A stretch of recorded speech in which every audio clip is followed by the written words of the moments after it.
नमस्कार. अध्याय क्रमांक 13, ओवी क्रमांक 896 ते 902. पाण्याचा वाकडा येता ओघ, पाणी वाहे सरळच, अग्नी घुसता लोखंडात, अग्नीचे ना होतसे लोह. घटामधील जे आकाश,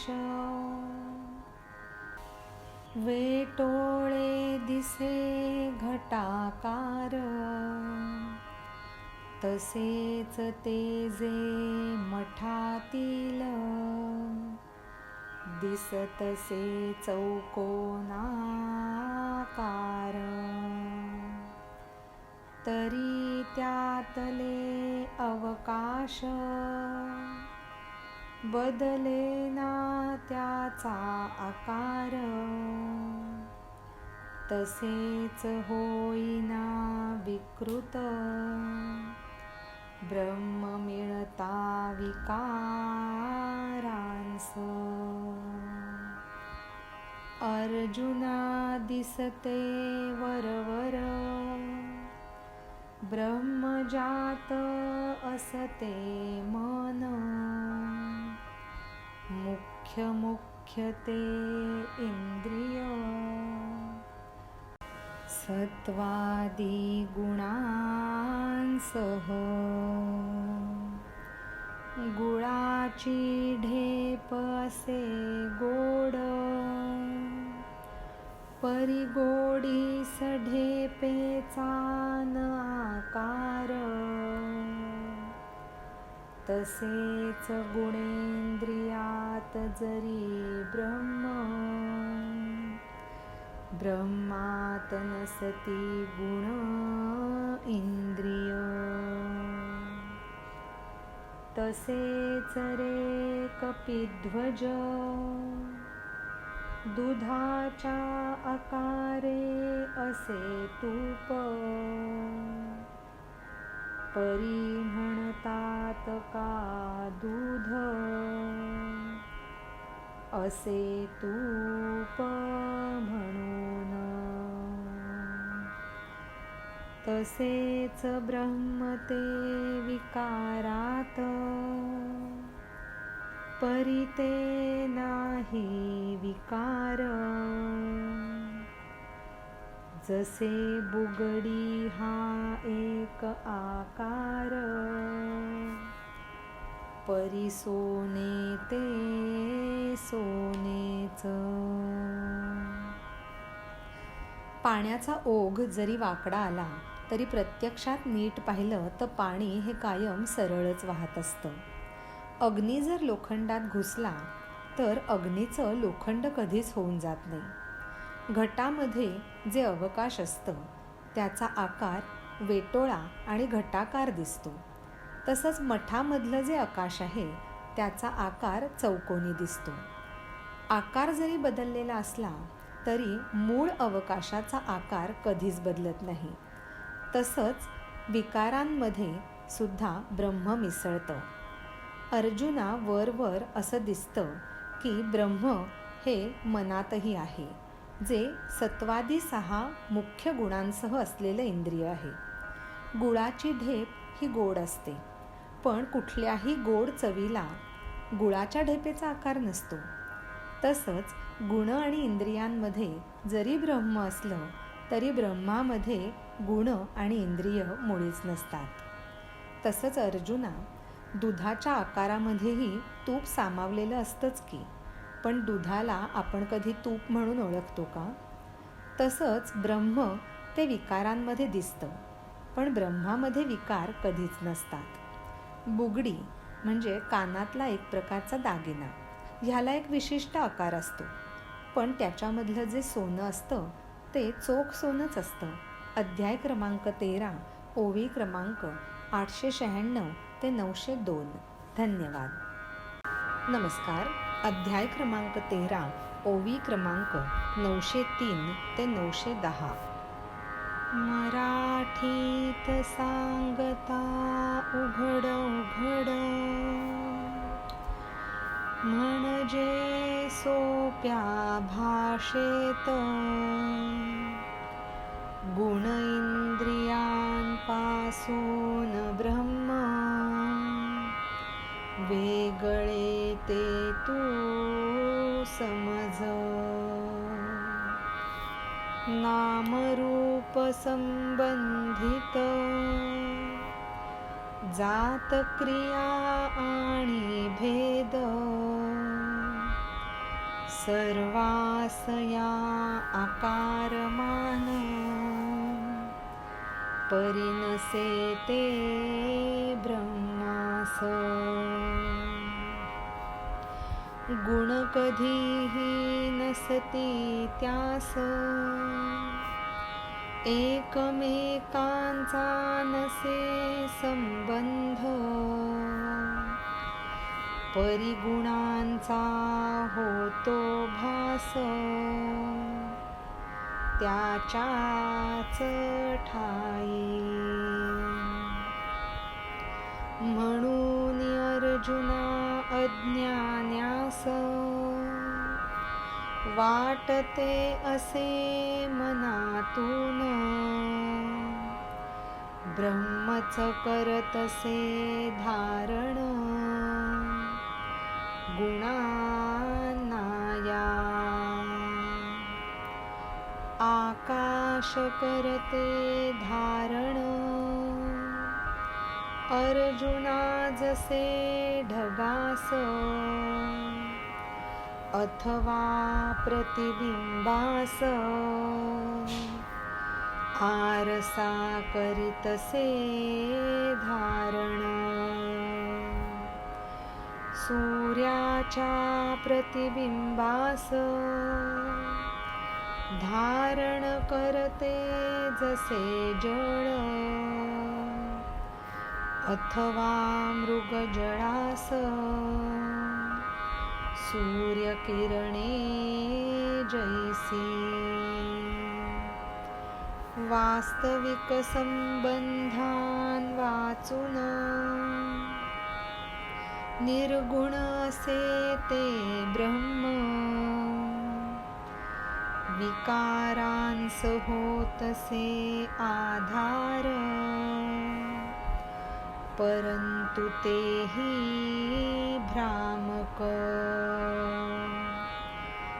म्हणावे जर ते निर्गुण ब्रह्म, घेतसे गुणांचा भोग. तर जसे कोणी रंक, स्वप्नात करतसे राज्य. ब्रह्म काय आहे हे सांगताना पुढे भगवंत म्हणतात, अगदी सोप्या भाषेत मराठीमध्ये सांगायचं झालं तर गुण इंद्रियांपासून ब्रह्म हे वेगळं आहे हे अर्जुना तू समजून घे.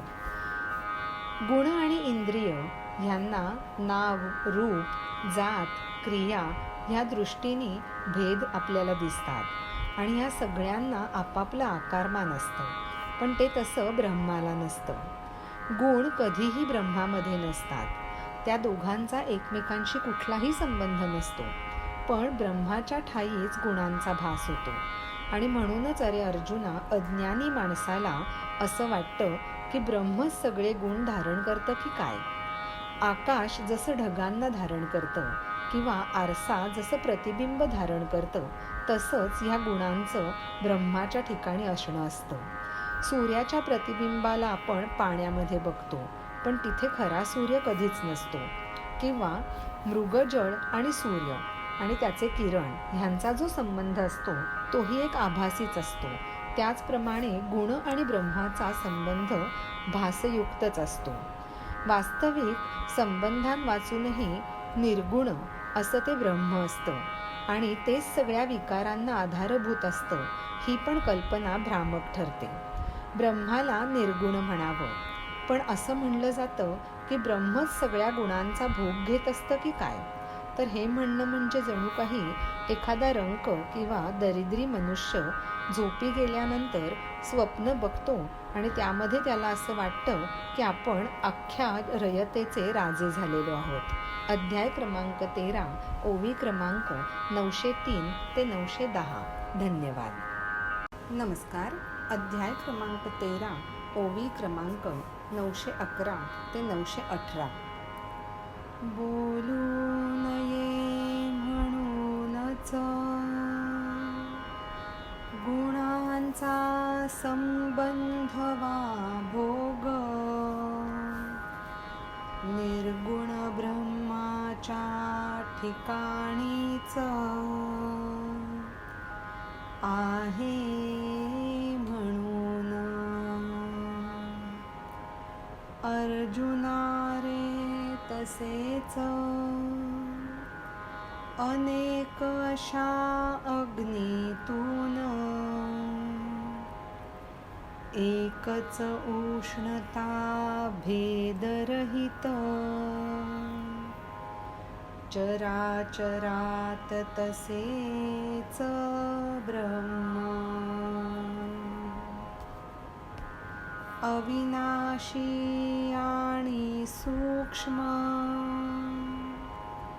असे जे ते ब्रह्म, स्थावर जंगमास जे व्यापून, ज्ञेय समजावे त्यास.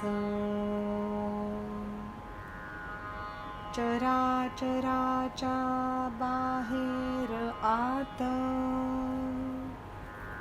तसेच जवळही आणि दूर, एकाचे नसे अस्तित्व,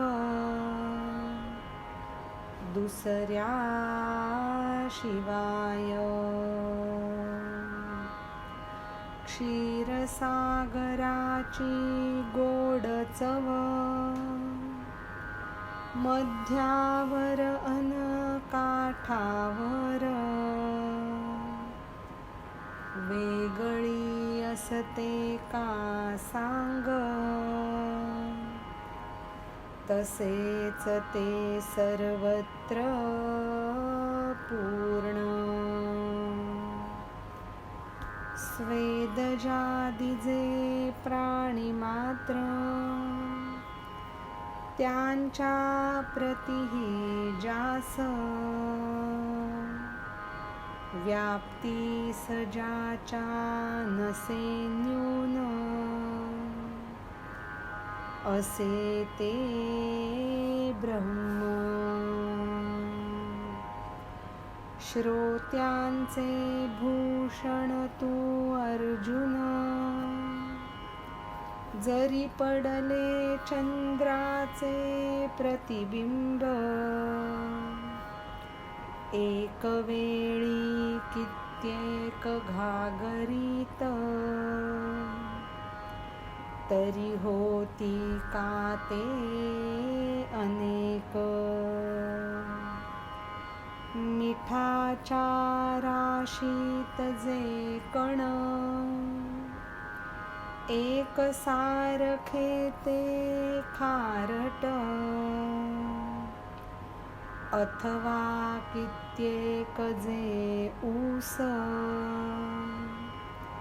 गोडी त्यांची समान. ब्रह्म हे गुणांपेक्षा नक्कीच वेगळं आहे. त्यामुळे त्याचा आणि गुणांचा कुठला संबंध आहे किंवा ब्रह्म हेच गुणांमार्फत स्वतःचे भोग भोगत असतो असं म्हणणं अगदीच चुकीचं आहे.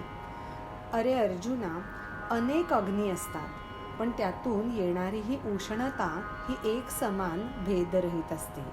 तसंच चराचरामध्ये ब्रह्माचं स्थान असतं. अविनाशी आणि सूक्ष्म असं जे ते ब्रह्म, ते स्थावर आणि जंगमाला सर्वत्र समान व्यापून असतं आणि त्यालाच आपण ज्ञेय म्हणजे ज्ञान करून घेण्याची गोष्ट असं समजावं. चराचराच्या आत आणि बाहेर, जवळ आणि लांब, सगळीकडे फक्त आणि फक्त त्याच्याशिवाय दुसऱ्या कशाचंही नाही असं एकमेव ब्रह्माचं अस्तित्व असतं. क्षीरसागराची जी चव असते, जी गोडी असते, ती मध्यावर आणि काठावर वेगळी असते का सांग बघू. तसंच स्वेदजादी जे प्राणी मात्र आहेत त्यांच्या प्रतीही ब्रह्मामध्ये कुठेही वेगळेपणा आढळत नाही. ब्रह्माची व्याप्ती कधीही कमी नसते, ते सर्व व्यापक असंच असतं. श्रोत्यांचं भूषण असा तू अर्जुन. समज अनेक घागरींमधल्या पाण्यामध्ये चंद्राची अनेक प्रतिबिंब पडली तरी प्रत्यक्षात चंद्र एकच असतो, त्याची अनेक रूपं कधीच नसतात. मिठाच्या राशीमध्ये जे कण असतात ते चवीला एकसारखे खारट असतात. किंवा ऊस कधीही तोडला, कुठलाही तोडला तरी त्याची गोडी मात्र समानच असते. अध्याय क्रमांक 13, ओवी क्रमांक 911 ते 918. धन्यवाद. नमस्कार. अध्याय क्रमांक 13, ओवी क्रमांक 919 ते 926. अनेक भूमात्रात व्यापून राहे जे एक समान, असे जे ते ब्रह्मकार्य त्यास कारण हे विश्व. तरंग येती सागरातून समुद्रच त्यांचा आधार, तसेच भूताकारास ब्रह्म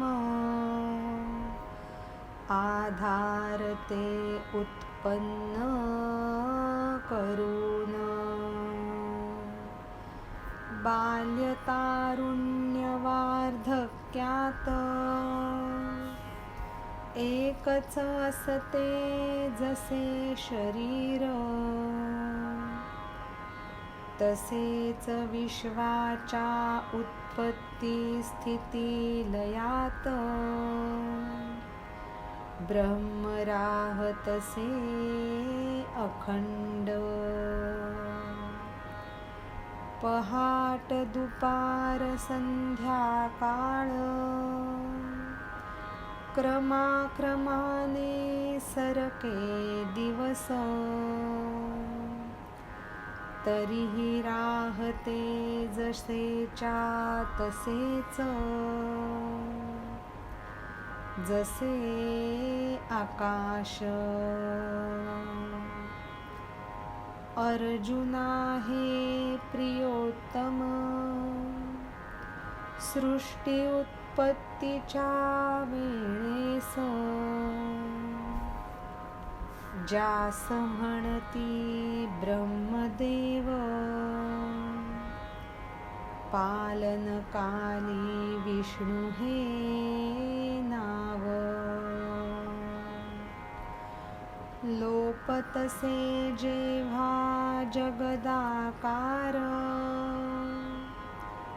म्हणती तेव्हा रुद्र त्यास, सत्वरजतमादी त्रिगुण जाऊन उरतसे शून्य ब्रह्म. आकाशाचे शून्यत्व गिळून त्रिगुणांचा करून नाश, उरते तेच ते महाशून्य. प्रमाण यास वेदांचे वचन, चेतविते जे अग्नीस अमृतासमान चंद्रास, सूर्याच्या डोळ्यातील प्रकाश, असे जे ते ब्रह्म. हे जे ब्रह्म आहे ते अनेक भूमात्रामध्ये एक समान असं व्यापून राहिलेलं असतं. आणि ह्या ज्या ब्रह्माचं कार्य आहे त्याचं कारण म्हणजे हे विश्व. समुद्रातून लाटा येतात तेव्हा समुद्रच त्या लाटांचा आधार असतो. तसंच ह्या भूताकाराला हे ब्रह्मच उत्पन्न करतं आणि आधारत असतं. बाल्य, तारुण्य आणि वार्धक्यात शरीर एकच असतं. तसंच विश्वाच्या उत्पत्ती, स्थिती आणि लयामध्ये ब्रह्मही अखंडपणे एकच असतं. पहाटे, दुपारी आणि संध्याकाळी क्रमाक्रमाने दिवस मात्र सरकत जातो, पण तरीही जसंच्या तसं असतं ते म्हणजे आकाश. अरे प्रियोत्तम अर्जुना, सृष्टी उत्पत्तीच्या वेळेला ब्रह्मदेवाला ब्रह्म म्हणतात. पालनकाळी विष्णू हे नाव असतं आणि जेव्हा जगाचा आकार लोप पावतो तेव्हा त्याला रुद्र असं म्हणतात. त्यावेळेला सत्व, रज, तमादी सगळे हे जे त्रिगुण आहे ते जाऊन जे उरतं ते म्हणजे शून्य असं ब्रह्म असतं. आकाशाचं शून्यत्व गिळून त्रिगुणांचा नाश करून महाशून्य उरतं आणि ते म्हणजे ब्रह्म असतं. ह्याला वेदांचं वचन प्रमाण समजावं. अग्नीला चेतवतं, चंद्रामध्ये अमृतासमान होऊन राहतं आणि सूर्याच्या डोळ्यामध्ये प्रकाश होऊन राहतं तेही ब्रह्मच असतं. अध्याय क्रमांक 13, ओवी क्रमांक 919 ते 926. धन्यवाद. नमस्कार. अध्याय क्रमांक 13, ओवी क्रमांक 927 ते 934. उजळे जाने तारका पुंज, सूर्य ही जो महातेज, वावरतो जाने सुखात, असे जे ते ब्रह्म. आरंभाचाही जो आरंभ, वृद्धीचीही जिथे वाढ, बुद्धीचीही बुद्धी जेथ, ब्रह्म ते जीवाचा जीव. मनाचेही जे असे मन, डोळ्यांचेही जे असे नेत्र, कानांचेही जे असे कान, वाचा जे वाणीचीच,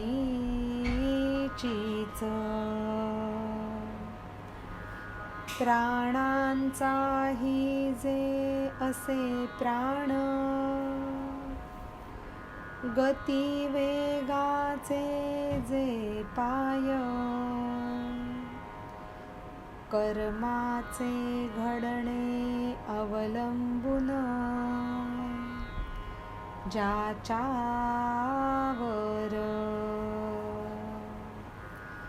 आकारास मिळतसे आकार,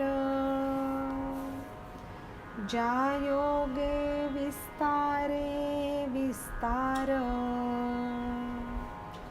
संहार करतसे नाश, ज्याच्या योगे. पृथ्वीचाही जो आधार, ब्रह्म ज्याला पिऊनी असे जलत्व, आणि जयाच्या प्रकाशातून प्रकाश मिळतसे तेजास. वायूचा जो श्वासोच्छ्वास, आकाश ज्याच्या पोकळीत, सर्व जगाचा भास तो भास, ब्रह्मामुळेच. पांडवा सांगू फार काय, सर्वांच्या ठिकाणचे सर्वत्व. जिथे न होतसे प्रवेश, द्वैताचा रे. तारकांचा पुंज ज्यामुळे उजळला जातो, सूर्य जो महातेज आहे, तोही ज्याच्यामुळे सुखात वावरत असतो, असं ते म्हणजे ब्रह्म. आरंभाचाही आरंभ, वृद्धीचीही जिथे वाढ होते किंवा बुद्धीचीही बुद्धी जिथे आहे, असं ते ब्रह्म म्हणजे जीवाचाही जीव असतं. मनाचंही मन, डोळ्यांचेही नेत्र, कानांचेही कान आणि वाचेचीही वाणी, प्राणांचाही प्राण, गतीचे पाय, कर्माचं घडणं ज्याच्यावर अवलंबून असतं ते म्हणजे ब्रह्म. आकारालाही जिथे आकार मिळतो, विस्तारही ज्यामुळे विस्तारला जातो, संहारही ज्याच्या योगाने नाश करतो ते म्हणजे ब्रह्म. पृथ्वीचाही आधारभूत असणारं ब्रह्म जलाला पिऊन असतं तेच जलत्व असतं, आणि ज्याच्या प्रकाशातून प्रकाश मिळतो ते तेजही ब्रह्मामुळेच असतं. वायूचाही तो श्वास असतो, आकाशही ज्याच्या पोकळीत असतं.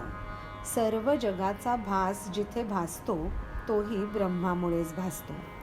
आता पांडवा फार काय सांगू, सगळ्या ठिकाणचं सर्वत्व, जिथे द्वैताचा कधीच प्रवेश होत नाही, असं ते जे म्हणजे ब्रह्म. अध्याय क्रमांक 13, ओवी क्रमांक 927 ते 934. धन्यवाद. नमस्कार. अध्याय क्रमांक 13, ओवी क्रमांक 935 ते 942.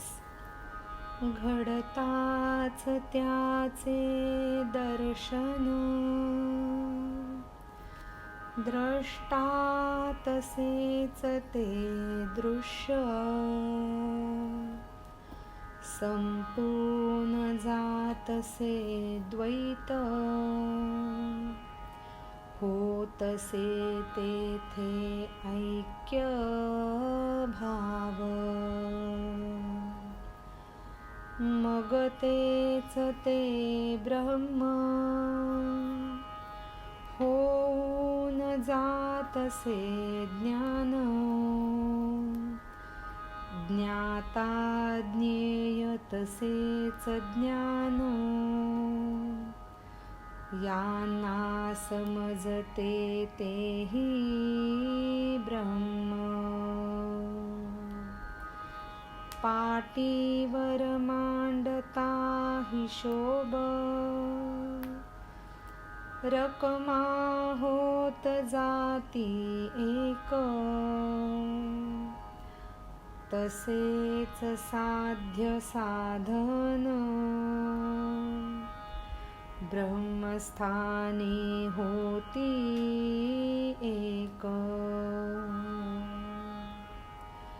अर्जुना घे ऐकून, न चाले द्वैताचा व्यवहार. असे जे असे स्थान, ब्रह्म ते सर्वांच्या अंतरात. अर्जुना तुझ्या समोर, सर्वप्रथम हे क्षेत्र. स्पष्टपणे केले व्यक्त, विस्तृत विवरण. क्षेत्राचा सांगुनी प्रकार, जसे दिसले डोळ्यास.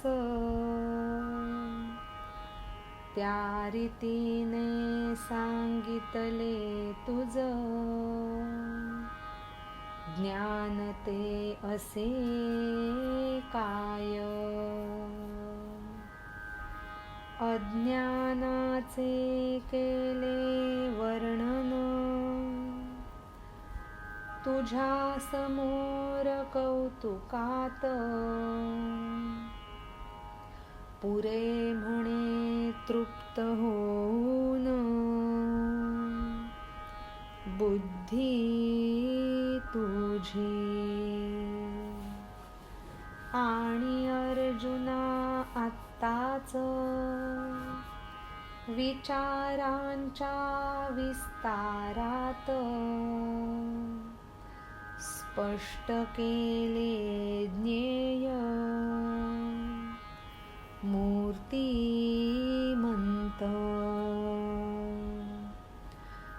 भगवंत अर्जुनाला म्हणतात, ब्रह्माचं दर्शन जेव्हा होतं तेव्हा द्रष्टा म्हणजे बघणारा आणि दृश्य म्हणजे जे बघितलं जातं ते, ह्या दोघांमधलंही द्वैत संपून जातं आणि तिथे ऐक्यभाव होतो.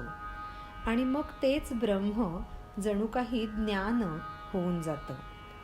ज्ञाता म्हणजे ज्याला जाणून घ्यायचंय तो, ज्ञेय म्हणजे जी गोष्ट जाणून घ्यायची आहे ती, आणि त्यासाठी जे काही पूर्ण आणि जे प्राप्त होतं ते ज्ञान. हे तिन्हीलाही ब्रह्म कळत असतं. आपण जेव्हा पाटीवरती हिशोब मांडतो तेव्हा सगळ्या संख्यांची बेरीज करताना सगळ्या रकमा हळूहळू एक होऊन जातात आणि शेवटी एकच रक्कम शिल्लक राहते. तसंच साध्य आणि साधन म्हणजे जे काही साध्य करायचं आहे ते आणि ज्या प्रकारे ते साध्य करायचं आहे ते साधन, हे दोन्हीही ब्रह्मस्थानी एक होऊन जातात. अरे अर्जुना, जिथे द्वैताचा व्यवहार चालत नाही असं ते ब्रह्म आपल्या सर्वांच्या अंतरातच लपलेलं असतं. तुझ्यासमोर सर्वप्रथम हे क्षेत्र मी स्पष्टपणे आणि विस्तृतपणे विवरण केलेलं आहे. या क्षेत्राचे सगळे प्रकार सांगितले. या डोळ्यांना जसे दिसतील त्या पद्धतीत ते तुला सांगितले. ज्ञान म्हणजे काय असतं हेही तुला समजावलं. अज्ञानाचं वर्णन तुझ्यासमोर इतकं कौतुकात केलं की तुझी बुद्धी शेवटी तृप्त झाली आणि आता पुरे असं म्हणायला लागली. आणि आत्ताच अर्जुना विचारांच्या विस्तारामध्ये स्पष्ट केलं ते म्हणजे मूर्तिमंत ज्ञेय म्हणजे मूर्तिमंत ब्रह्म. अध्याय क्रमांक 13, ओवी क्रमांक 935 ते 942. धन्यवाद. नमस्कार. अध्याय क्रमांक 13, ओवी क्रमांक 943 ते 949. अर्जुना हा सारा विचार बुद्धीमध्ये भरून, माझ्या भावनेने येतात स्वरूप सिद्धीस माझ्या. देहादी जो परिग्रह ज्यांनी केला त्याचा त्याग, आणि ठेवला आपुला जीव माझ्या ठाई वतन म्हणून. अर्जुना असे जे भक्त शेवटी करून हा विचार, घेती मला मोबदला म्हणून, होऊन जाती माझे रूप. अर्जुना घेण्या माझे रूप सर्वात सोपा हा पर्याय, तसेच असे तो मुख्य घ्यावेस हे समजून. पायऱ्या बांधाव्या जाण्यास कड्यावर चढून. आकाश पोकळीत जाण्यास बांधावी माच. तसेच असता पाणी खोल जायचे असता त्यातून. घालावी मग पाण्यात जशी नाव. एरवी सांगितले असते जर आत्माच असे सर्वत्र. तर वीरोत्तमा हा विचार तुझ्या बुद्धीच्या असता पल्याड. पाहता तुझ्या बुद्धीतील असे हे असमर्थत्व. सर्वत्र भरलेले जे परब्रह्म त्याचे केले आम्ही प्रकार चार. भगवंत म्हणतात, अरे अर्जुना, हा जो सगळा विचार ब्रह्माबद्दलचा मी तुला सांगितला तो बुद्धीमध्ये भरून घेतात आणि त्याच भावनेने माझ्या स्वरूप स्थितीमध्ये माझे भक्त येतात.